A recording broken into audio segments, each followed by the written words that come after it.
From Daily Trust News Center, this is News Hour. Hello and welcome to News Hour Tonight. I'm Zainab Bala. The headlines. Victim of Abuja Kaduna train attack share harrowing experience. 20 people drown in Gunizumba River in Niger State. PDP presidential aspirant Tambuwal Ayim differ on zoning. Moscow says no breakthrough at Istanbul talks as heavy shelling rocks eastern Ukraine. Hello and welcome once again.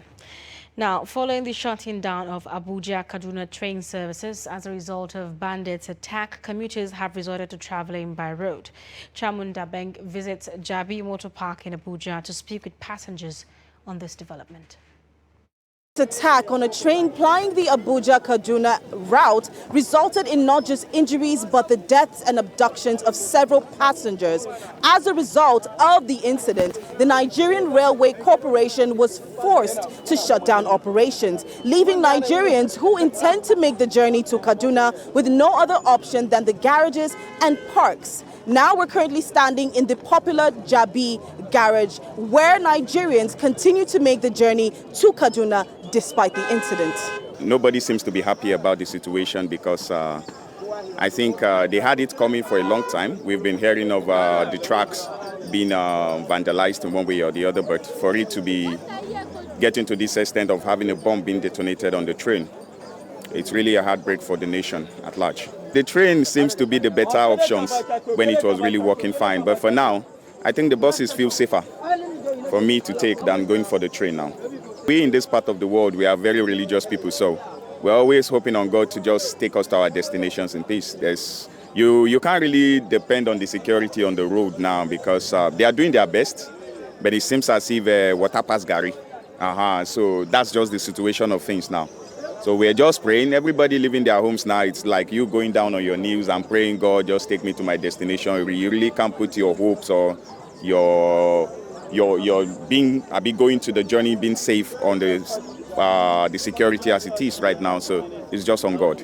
All right. I heard about the incident, but I have no option other than to go back to my state because I can't find any place where to live in Abuja before the incidences or the situation can be calm. So I find myself in a very difficult situation that today in Nigeria, the express is not safe, the rail is not safe, and the air too is not safe. So one has no option and we have to travel. The train is safer. It's safer. Anything can happen on the express and a lot of uncertainties as well. But the train, I think, is safer. That's the alternative I have been using for quite long. So now I have no option other than to use the car. That is why I'm even going to Kaduna now, because one of my Oga lost his daughter in the tragic event. That's why I'm even going to Kaduna now to condole with the family. Yes, he's my Oga, and his daughter is involved. She died. The car was discovered at the 44 hospital yesterday, so they buried her. So I'm going to condole the family now. Everybody knows what is happening. We don't need to deceive ourselves. We all know what is happening. And there are authorities in charge that are supposed to do something, not we ordinary people. Do you understand? So everybody knows what is happening. And they know, and they hear. They heard all that happened. So let them do the needful. People cannot stop traveling because of what is happening. But let the government who are involved, they swear to protect the lives and properties of the citizens. Let them do something. That's just all about it. And I only use the train once. I work in Abuja here, but I live in Kano. I stay in Kano. So anytime I'm going to Kano, I go by road. You understand? So if you're going, just pray. If something is going to happen, it must happen. Just pray. That's all. Even if something happens now, it's only if it is happening that I will not travel. But if it's not happening, I will just pray and enter road. That's all. So the government, the authority need to do something. Let them know that people are dying every now and then, either in the train or the road and all that distance. So let them do something. That's just. The attack is the second since bandits launched an explosive attack on the rail track in November last year. They, however, did not succeed. This time, the bandits not only derailed the train, but also abducted certain numbers of passengers, killing at least 8 and injuring many.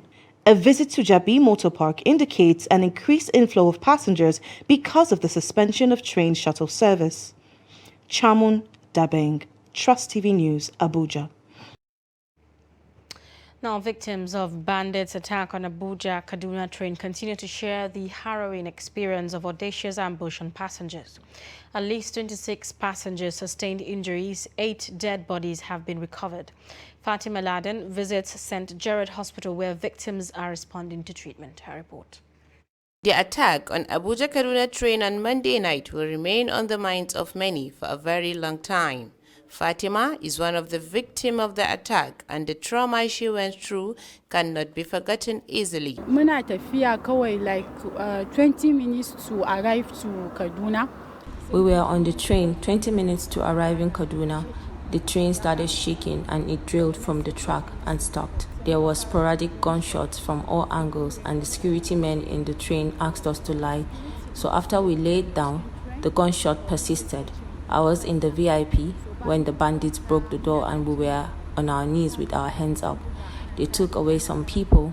There were many very young boys within the ranges of 18, 20 to 22 years. They spoke strange languages.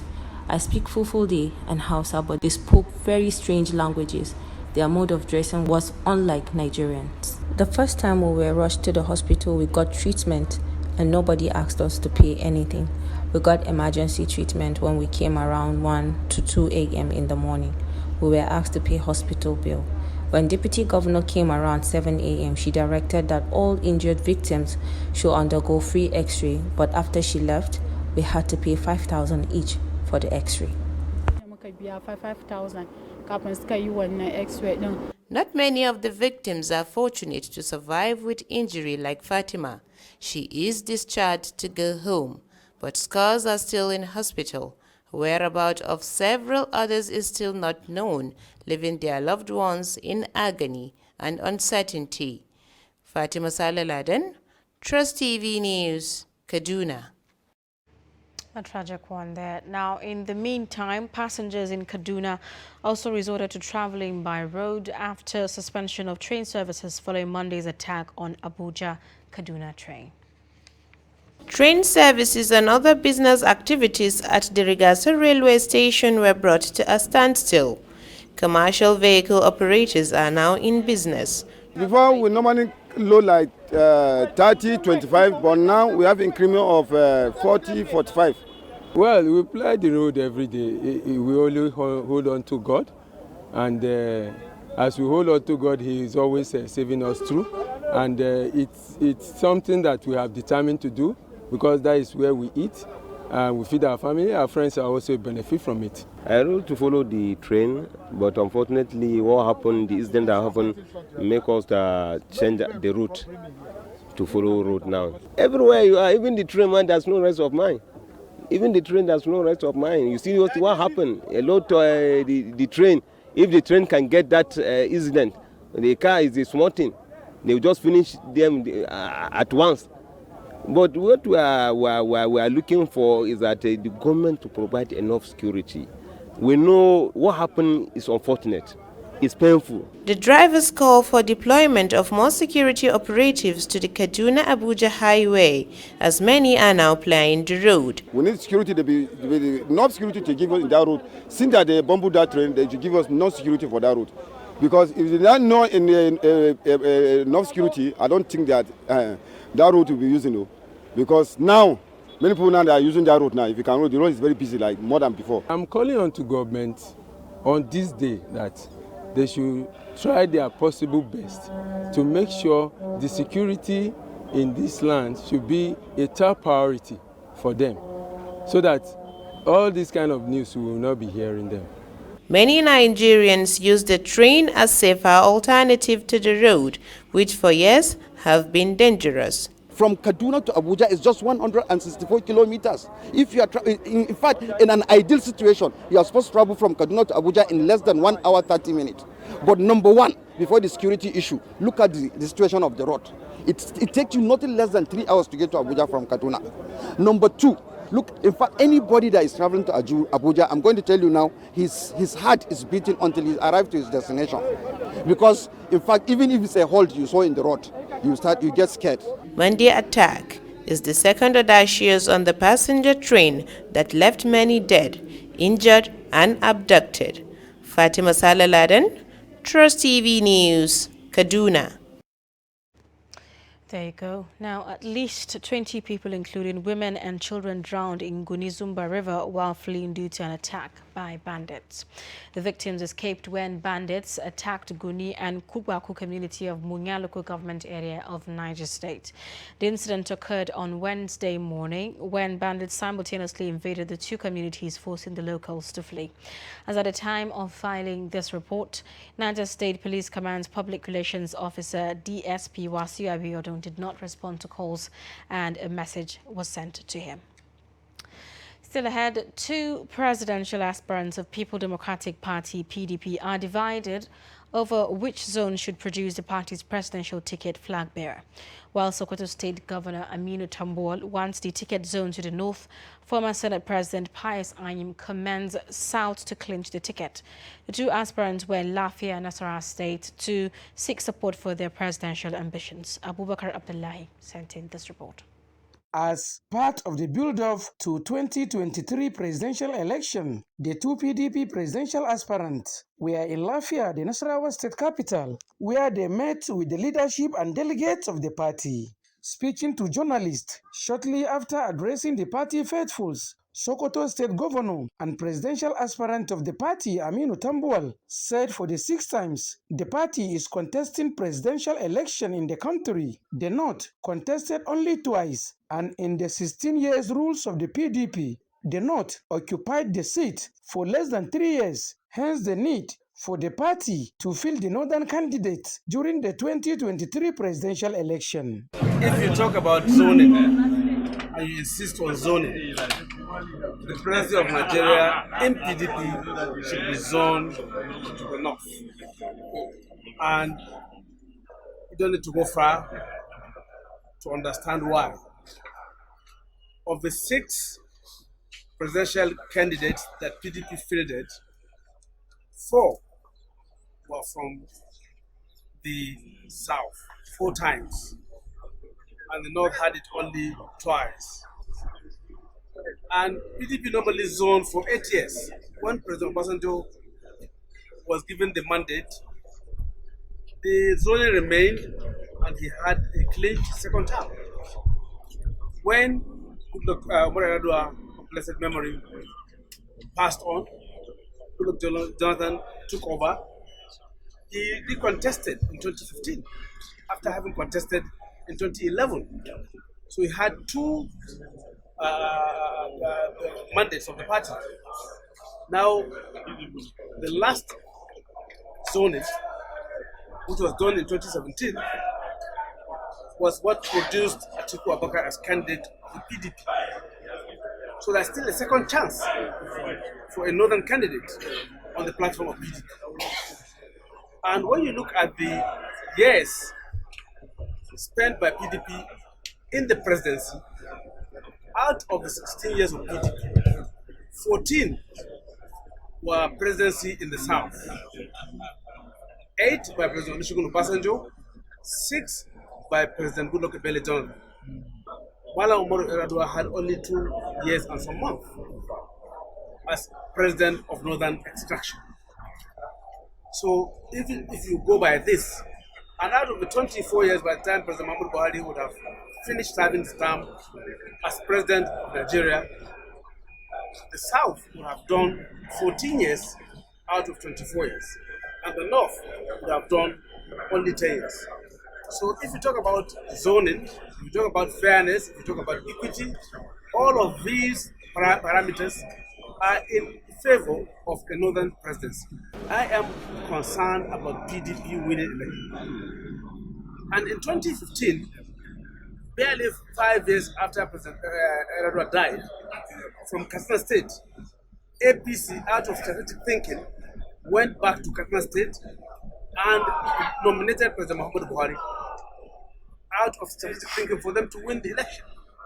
So for PDP, it should be about winning the election. When we win the election, as it's done, we now sit down and do the balancing and share the power. The former Senate President, Pais Anyim, on his part, while addressing members of the party, said every region has what it takes to rule the country, and the formula for PDP to return to power is for the party to do justice to all members. The rotation is not only peculiar to Nigeria. Rotation or zoning is a factor, is a fundamental feature of multi-ethnic society. In every multi-ethnic group, everybody must go at the same time so that there is peace. The reason is that at every time, everybody must be on the table so that everybody is carried along, everybody has a sense of belonging. We could not more start a patriotism to move this country forward today because of inequity, injustice, and unfair treatment at all times. Any country that has no principle that keeps it together is bound to have a storm at every point. The two aspirants promised to support whoever emerges as the flag bearer of the party and call on members, especially those who have no voter card, to take the advantage of ongoing continuous voters registration to obtain their card in order to enable them to cast their vote in 2023 general election. Abubakar Abdullahi, Trust TV News, Lafia. Chieftains of the New Nigeria People's Party, NNPP, says the emergence of new political movement will change the dynamics of party politics in Nigeria. They speak at the party's national convention holding in Abuja, Nigeria's capital. Trust TV's Shafiu Suleiman reports. The party came to limelight recently when some political heavyweights of like minds resolved to forge a strong alliance that could dislodge the ruling All Progressives Congress, APC. We have three groups, the TNM, the Konkosia, and the NNPP. The TNM is the movement of Nigeria, that is the New Nigeria movement, which comprises of artisans, technocrats, market men and women, and retired generals for the rescue of the soul of Nigeria from the political holocaust. The PDP and APC have put us. Forget that the PDP is 23 years old. Forget that the APC is 8 years old. We have all seen and witnessed their leadership styles. And it is what they did or what they did not do that gave rise to what we have now. That's the New Nigeria People's Party.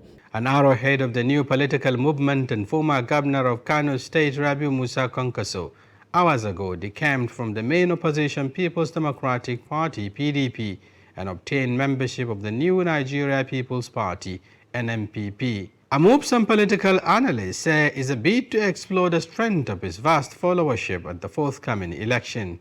So our inability to stay comfortable with PDP or with APC is because they cannot accept ideological politics. They are birds of different feathers. PDP was formed to just take away military from the scene, and APC was formed to take away PDP from the scene. When you talk of 12 million membership, followership, for Buhari in those years, I can tell you that we have more than such numbers, and time will tell. But beyond flexing political muscle, his staunch ally, Bibi Faruk, says the motive is to build a political party that is truly people-oriented with strong ideological base that syncs with the vast majority of the downtrodden. This is the very first time that we are going to effectively change the dynamics of political party politics in Nigeria. We are going to dissolve the thinking that only two parties must dominate every election. Two parties could dominate every election, but it must not be the same parties. Nigerians will have a choice to build other parties, make them significant, make them be able to defeat the ruling party. Right at the entrance gate of the polo ground here at Gwarimpa in Nigeria's capital Abuja, a venue for the national convention of the NNPP. a political party just rejuvenated with the entrance of the former governor of Kano State, Dr. Rabi Musa Konkoso. You can see behind me, the red caps are trooping in. Some will say it's more like an event that, would bring together the red cap movement in Nigeria, talking about the Konkosia movement. As the new Nigeria People's Party hosts its national convention to elect new leadership after conducting its state and local government congresses, observers say its ability to attract Nigerians across geographical boundaries, ethnic and religious affiliations is critical to its winning elections. Shapir Suleiman, Trust TV News, Abuja. Meanwhile, former National Publicity Secretary of the People's Democratic Party, PDP, Rufai Ahmad Alkali, has emerged national chairman of the new Nigeria People's Party, NNPP, at the just concluded National Convention of the party in Abuja. Rufai, among other elected members of the national executives of the party, were elected based on consensus and affirmed by delegates to the convention through voice votes. Addressing a crowd of supporters, leader of the party and former governor of Kano State, Rabi Musa Konkoso, says Nigerians now have a fresh air away from the dominant political parties. Many people call us third force, and let me assure you, it's just a matter of few months. This third force, by the grace of God, will be number one force in this country. I'm sure you are aware that because people are tired of PDP and APC, that was why all the previous elections, especially the 2019 election, at 20 to 30% of registered voters going to vote. This time around, we thank Almighty Allah, because what we have today is a fresh air. We have a brand new party, the NNPP. And I want to remind you, NN means New Nigeria. I believe every Nigerian today is looking for a better and new Nigeria. Away from political matters, mother of little schoolgirl killed by her teacher, Murja Suleiman, testifies before a Kano State High Court in the murder trial of Abdul Malik Tanko. She told the court that a tricycle rider kidnapped the girl on December 4th last year, and the rider turned out to be her school proprietor. Murja told the court on February 4th she received a phone call demanding 6 million naira ransom from someone who later turned out to be Abdul Malik Tanko. Defense counsel Mukhtar Usman told the court that he is not ready to cross-examine her, and the presiding judge, Justice Usman Naabba, adjourned the case to 12th and 14th April for cross-examination and commencement of defense. Hearing is when they call the seventh witness, who happened to be the mother to the victim, came and testified. It was put to a stall when we challenged the tendering of the wordings in the GSM, which was overruled. But notwithstanding, we just felt it would not be out of place if we go into cross-examination without going through the content of the statement made in the GSM communication that transpired between the first defendant and the seventh witness, prosecution witness. That was what transpired today. And the court obliged us the opportunity to come and cross-examine the witness at the next adjourned date, which is slated for the 12th day of April 2022. And if we are opportune also, if they finish their case, we'll close on the 14th day of April 2022. Why did you refuse? The issue of cross-examination, there are some things that one has to consider. First, you have to be availed with facilities of the whole case before you even commence trial. But to my dismay, it's very alien to law, where you take the other party, that is the adversary, by surprise. It's not allowed in law. Everything that you want to do must be put to the table so that the person will prepare well, because it involves life. And that's why we felt we are not in the mood to proceed, and the court ruled in our favor and caused for an adjournment. Ordinarily, everything that will go into hearing must be availed the other side, that is the defense counsel. We complained that the other time you could notice they were giving in piecemeal, which is not supposed to be. But the provisions of Section 36 sub 6B of the 1999 Constitution as amended, it has stressed that every facility, it didn't say one, every facility will be furnished to the other side so that they will prepare for their case. But surprisingly, we are taken by surprise. That's why we objected to it, and the court, out of its wisdom, allow us the opportunity to take another day to cross-examine the 7th PW 7 of the prosecution.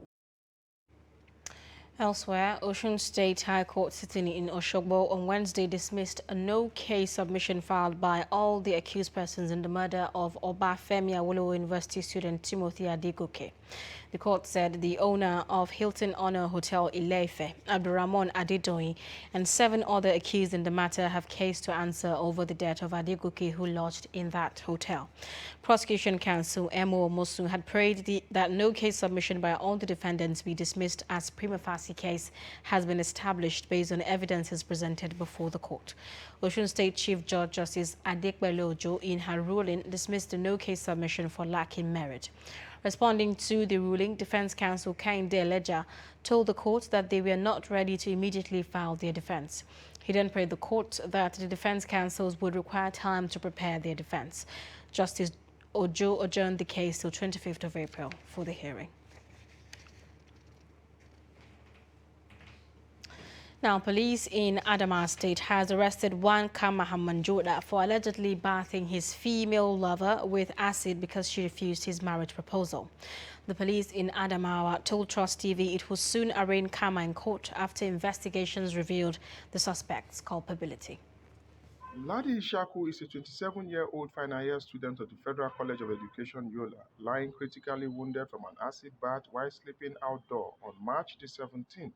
To escape the Yola heat, which makes it unbearable for many to sleep indoors around this period in the state. This man, Kama Hamanjoda, boyfriend to Ladi, is a prime suspect. His arrest followed allegations by Ladi over his threat to make her suffer for turning down his marriage proposal. She speaks on her predicament. He said he loves me and wants me to be his wife, but I later discovered he's a married man with a wife. Because of that, I refused marrying him. He then threatened that everybody will lose because of this. Hamanjoda, speaking to Trust TV, explains the circumstances surrounding his arrest by the police. I am a suspect in a case of acid attack against Ladi, my girlfriend, whereas I'm innocent. I was picked up by the police at my mechanic workshop by plainclothes policemen who told me I was under arrest. I was brought before the DPO, who informed me of an acid attack on my girlfriend. I also told the police DPO that I am innocent because I'm not aware of the incident. This is how I got myself here. Leaving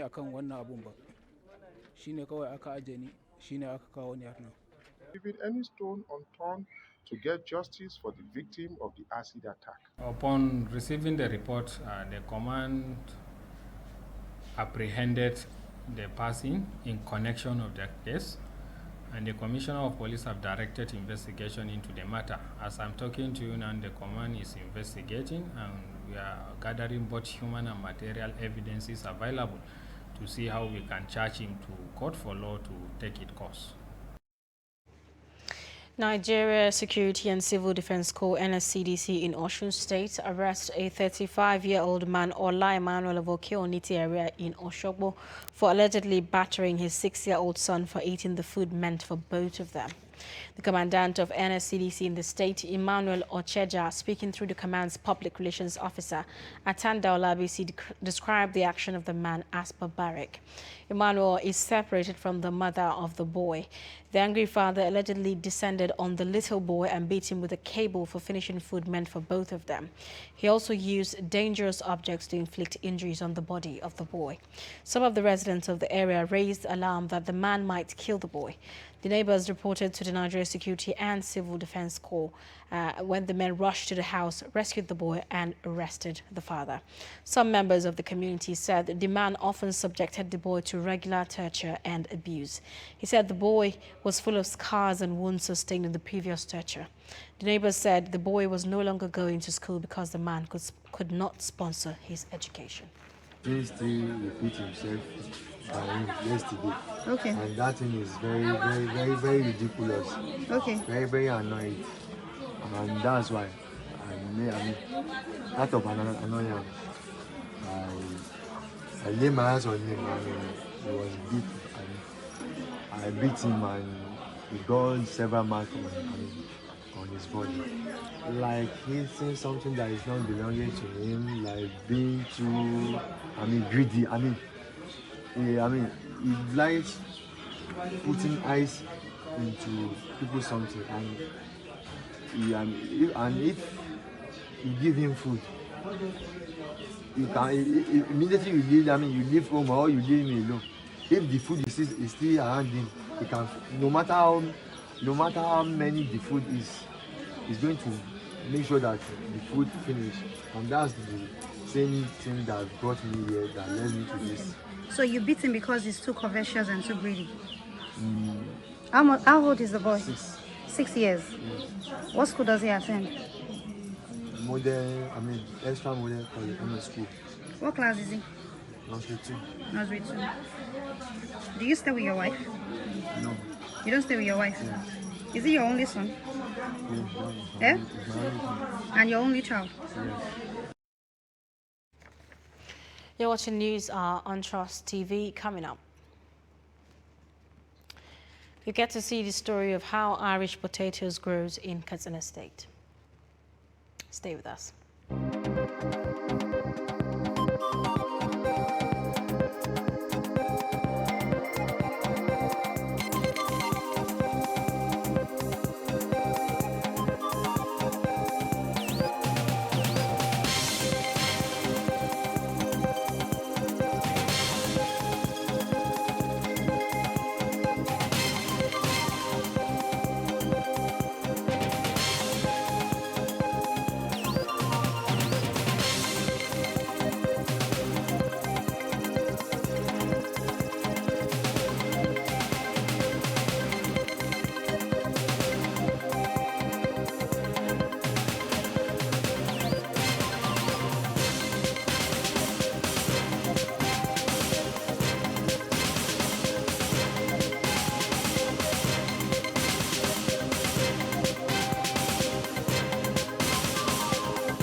Welcome back. If you are just joining us, this is news on Trust TV. Here are our top stories. Victims of bandits' attack on Abuja Kaduna train continue to share the harrowing experience of audacious ambush on passengers. At least 20 people, including women and children, drowned in Gunizumba River while fleeing due to an attack by bandits. Still ahead, Council of Ulamas and Imams in Kaduna blame government strategy in the fight against banditry for the recent attack on Abuja Kaduna train. A statement signed by Secretary General of the Council, Yusuf Yakubu, said the bandits' hideout are known, yet they operate without hindrance. The council, while sympathizing with victims of the attack, called on government to secure roads and villages all over the country. Similarly, Christian Association of Nigeria, Kaduna State Chapter, in a statement signed by its chairman, Reverend Joseph Hayab, said mourning is now daily occurrence in Kaduna, calling on federal government to deploy everything at her disposal to crush the bandits. Moving on, Deputy Speaker of the House of Representatives, Idris Wasi, has expressed disappointment over lack of synergy among security agencies in the country. Speaking on Wednesday with some security agencies and stakeholders, Wasi berates some security chiefs for ignoring the Parliament's call for proper investigation into the recent attacks. The meeting is pursuant to a motion of urgent national importance raised over the recent attacks on train and airport in Kaduna State. these are excuses as far as I'm concerned. And we're not willing. We're not willing, I must be frank. This situation is almost like a blackmail to the government. We are losing our only pride today that we can showcase. That critical infrastructure that was about to be being destroyed is one of the legacies of this administration. In one soup or two soup, my colleague just came back now for his constituency. Giwa, 150 people killed and 70 killed. So, is this instruction given or directive given just today? Has there not been the subsequent directive? Have there not been commitment as to the days that this thing will end? We are willing to do this. Every cooperation, every assistance, I believe the president has given. And as a parliament, we have cooperated to ensure the safety of our people. If you can't fly, you can't walk on the road, you can't go back. What is now? Where are we? Why would we dismiss ourselves?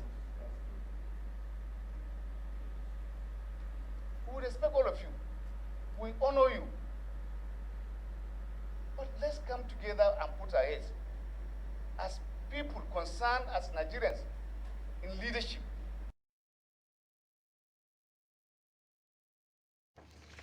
In the same vein, Nigerian Senate has directed all pay TV service providers in the country to immediately review their bouquet prices downwards in tandem with the prevailing economic reality in Nigeria. The Senate also urged Federal Ministry of Communications and Digital Economy and the Nigerian Communications Commission to direct all pay TV providers to introduce a pay-per-view model of subscription as against the monthly prepaid model presently in place. A major pay TV service provider has come under fire in Nigeria over undue hike in tariff. The Upper Legislative House kicks against the increase in tariffs by MultiChoice Nigeria. Sponsor of the motion, Senator Abba Moro, said there's public outcry over price increases by pay TV service providers in the country. He recalled that the leading pay TV service provider in Nigeria had in September 2020 sanctioned a 13.3% price increase, a development which is no longer favorable to subscribers because of the present economic situation in the country. Notes again that among the bitter complaints of Nigerian subscribers of pay TV services is the poor network service experienced as a result of bad weather or epileptic electricity supply, which sometimes make a whole month subscription to go waste without the subscriber watching anything before its expiration. Notes once more that Nigerians are demanding that rather than paying fixed rates for packages monthly, pay TV service providers should introduce a subscription model which allows subscribers to pay per view to enable them watch their TV consumption to subscription as it is the case with electricity metering and mobile telephony. A cross-section of the lawmakers are equally in support of the call, saying such hike in bouquet tariff is no longer tenable. Without considering the service, the quality of service they are providing to Nigerians. The service is poor, their services are poor, they don't give what Nigerians are supposed to have in terms of the service of these entities. Mr. President, another painful aspect of it is this. Because of the nature of electricity we have in this country, which is epileptic, sometimes someone will pay for the service of these TV stations, but lack of light will not allow, lack of electricity will not allow such person to enjoy the service of these television. But yet, once the month reaches, gets to the end, that money goes. There should also be a luxury charge on this DSTV to make sure that, we earn more income, especially that, our budget, has been consistently deficit. We should have another source of income. I so second this motion, and I urge my colleagues to look at it favorably to see how we can protect Nigerians from these, DSTV activities in Nigeria. After consideration of the motion, President of the Senate, Ahmed Lawal, constituted a 7-man ad hoc committee to probe the tariff hike by the pay TV service providers operating in Nigeria. The chairman is the deputy chief whip, the chairman of the committee,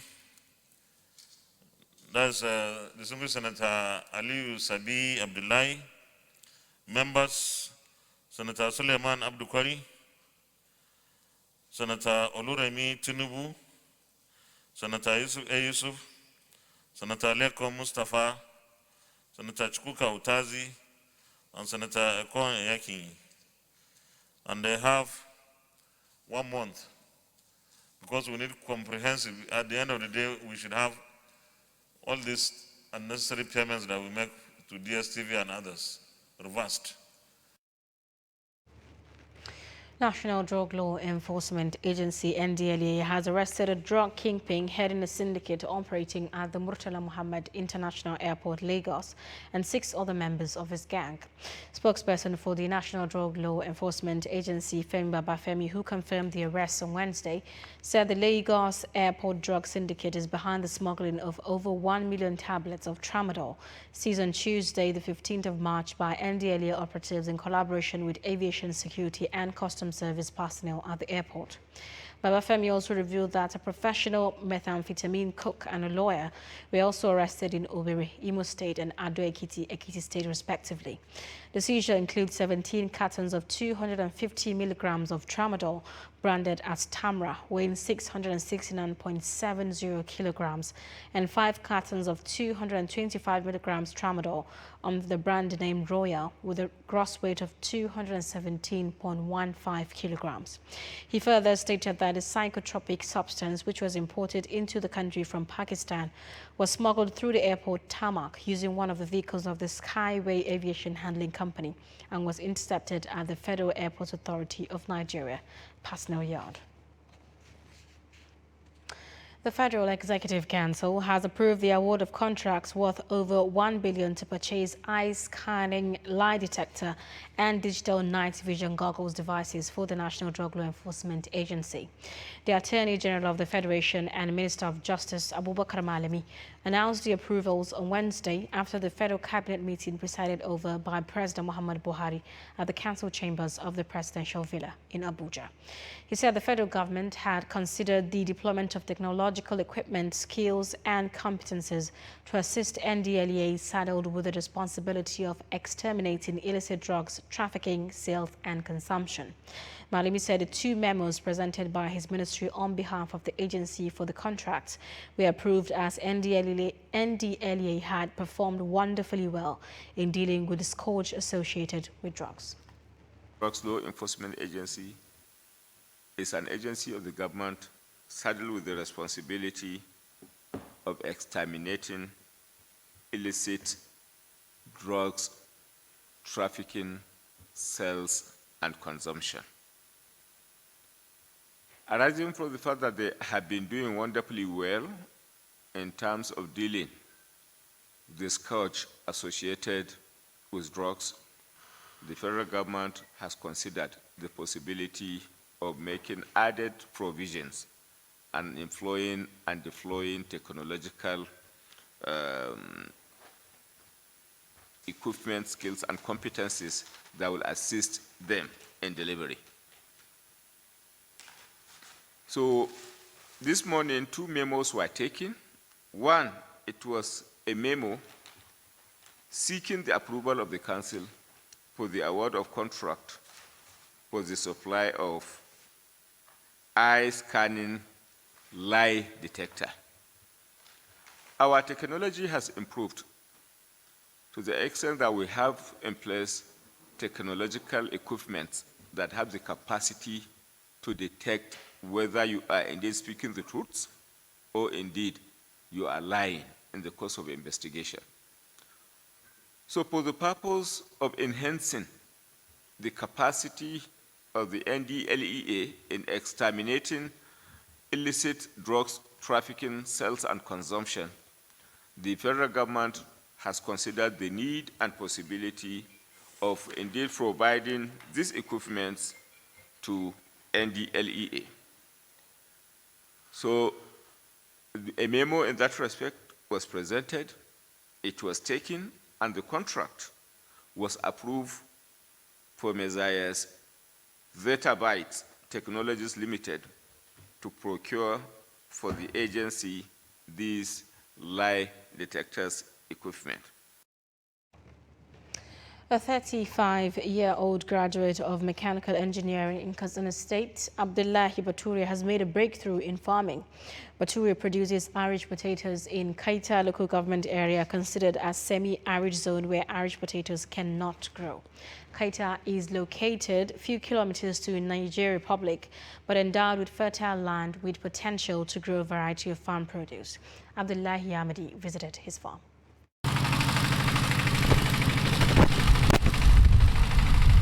The mechanical engineer who said he started cultivating Irish potatoes here 2 years ago described it as a profitable venture considering the soil fertility of the area, which requires the application of only manure to get the best yield. Basically, it's like now, it's like I have already harvested 1/3 of the planted Irish potato that on the ground. So I'm now expecting like about 15 tons on the ground, inshallah. Okay.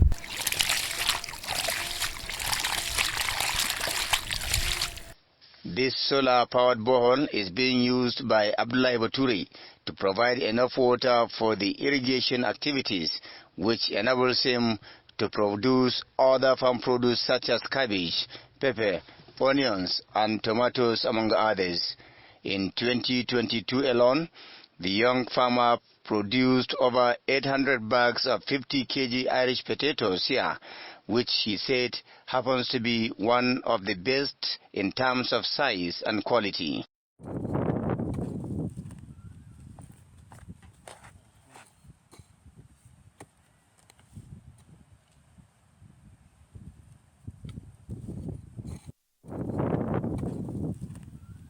Abdullahi Bature, who apparently looks more happier with the value chain than the yield, told Trust Television that he employs over 10 people to work on the farm on daily basis, which he engages about 25 people on special occasions. This beside his customers in Sokoto, Kaduna, Kano, and the Federal Capital Territory. He, however, speaks on some of the constraints involved in irrigation farming and Irish potatoes production. The only challenge, let the government come in to see the possibility of creating employment toward this production of Irish potato, because we have the market, and I know that inshallah, if we can coordinate, we can produce more than our expectation. In spite of all these challenges, experts say the most amazing thing is that one can bring anything from anywhere and grow it anywhere in the northern part of the country. Abdullahi Ahmadi, Trust Television News, Kaduna. The National Orientation Agency flags off a 2-day exhibition and a national campaign tagged Patronize Made in Nigeria Products and Services in the agency's headquarters in Abuja. The exhibition showcases various Nigerian-made products and services with an interactive stakeholder meeting to address the benefits of locally made products and national economic development. Trust TV's Aisha Salu reports. Commercialization of locally made products guarantees efficient management and revenue generation. Under this backdrop, the National Orientation Agency champions this cause and asks Nigerians to go ahead and buy and use locally made products made in Nigeria and for Nigerians. Over the years, Nigeria has depended on petroleum products for income generation, while other high-income sectors such as agriculture, solid minerals, manufacturing, arts and culture, technology, tourism, among others, have not been given the required priority attention needed to improve the country's national output and gross domestic product. The Director General of the National Orientation Agency, Garba Abari, while addressing business operators, manufacturers, agribusiness community and other stakeholders at a 2-day forum and exhibition of Made in Nigeria products and services, says, for every nation to be economically viable, the populace must have confidence in what it produces through effective and adequate patronage by the public. We expect the citizens to cultivate the lofty attitude of growing what we eat and eating what we grow.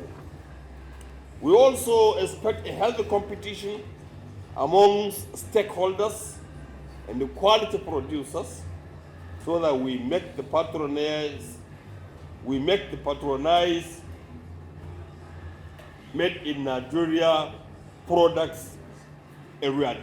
Irrespective of the challenges local producers face, participants at the forum stated governments and private organizations' continuous commitment towards boosting entrepreneurial skills for improved quality and innovations in food as medicine. Government has taken steps to ensure a gradual departure from entrenched habits which inhibited the growth of local businesses.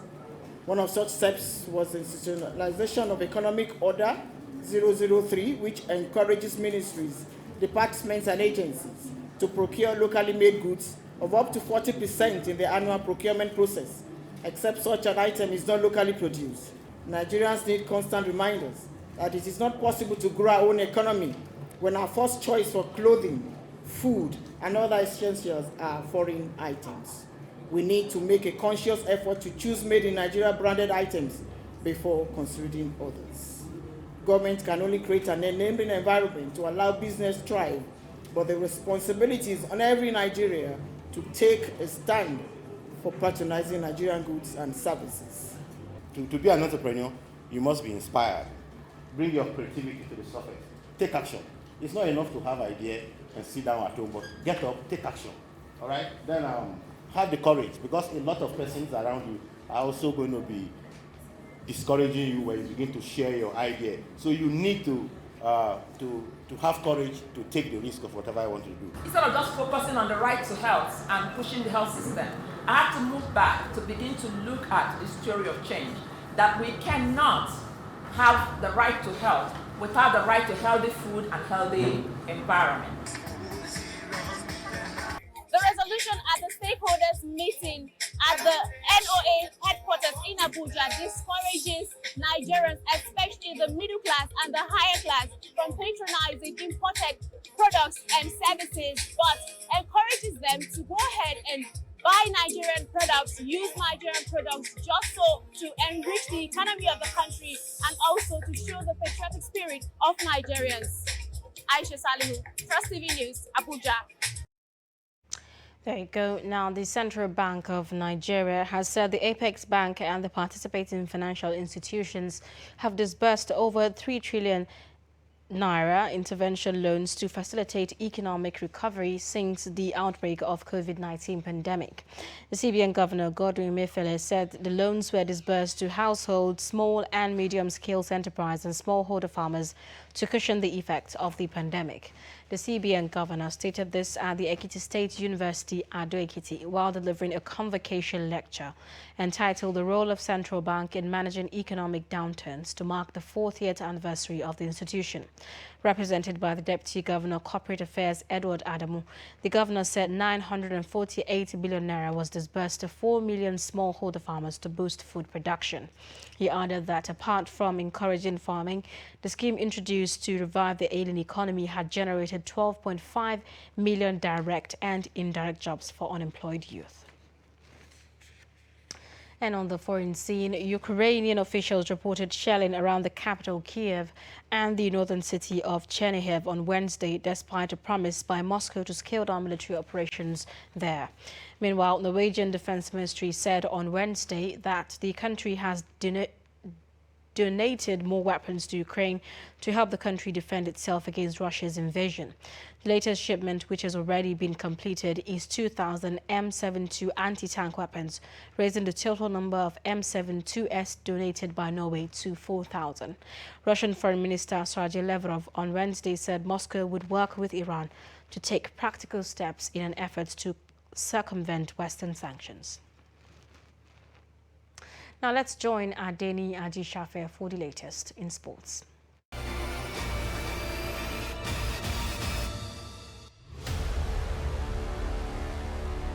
Nigerian Football Federation has commiserated with World Football Governing Body FIFA, Confederation of African Football (CAF), Football Association of Zambia, and family of Dr. Kabungo over the death of FIFA CAF medical officer Dr. Joseph Kabungo, who died on Tuesday after FIFA World Cup playoff match between Nigeria and Ghana at Moshood Abiola National Stadium, Abuja. Dr. Kabungo was appointed as doping control officer for the match. NFF medical officer Dr. Ozi Salami, appointed by FIFA as medical officer for the match, says the incident happened when trying to conduct doping exercise on Nigerian and Ghanaian players.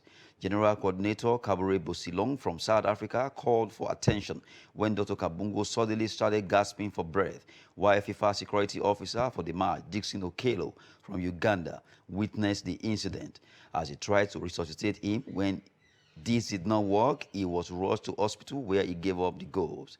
Nigerian Football Federation says it is important to state fast to correct false information being peddled around that he was beaten to death by fans. Dr. Kabungo died as a result of sudden cardiac arrest in a very sad occurrence.